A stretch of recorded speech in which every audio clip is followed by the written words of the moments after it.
So let's talk a little bit about words we use. So when we're talking about shortness of breath, we as physicians often use a term that is a Latin term for this that's called dyspnea.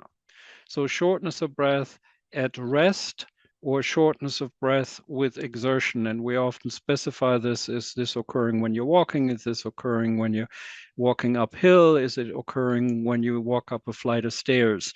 And that will tell us a little bit about how severe it is and also how it has changed over time in your particular situation.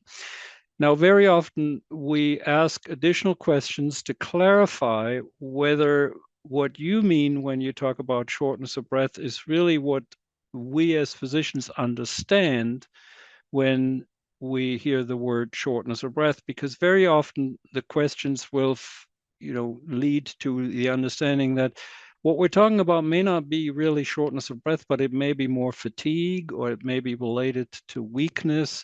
And sorting out these nuances in the initial interview with your doctor is very, very important.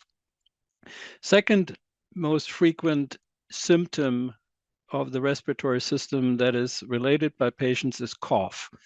And cough can be dry or hacking or not producing any phlegm, or it can be productive of phlegm. And then we ask you about the color and the amount, and et cetera, because that can tell us something about the nature and the origin of the cough.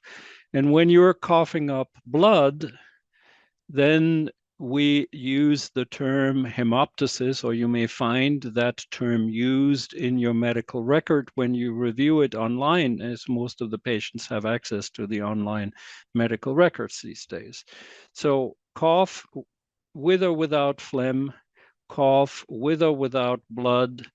And then there is another often used symptom that is called wheezing.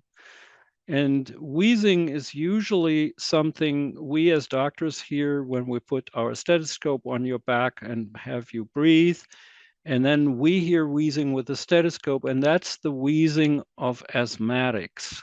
And that's the wheezing that is very common in EGPA, or formerly known Churg-Strauss syndrome. Now, sometimes we hear the patient describe wheezing and they say, I hear it, or even the relative sitting next door or next to them say, yeah, we hear the patient wheeze. And that is often not true wheezing, but it is actually a noise that is made in the airway due to narrowing of the airway. And it's most common in patients who have subglottic narrowing due to GPA. And that is actually not wheezing, but we use the term stridor for that.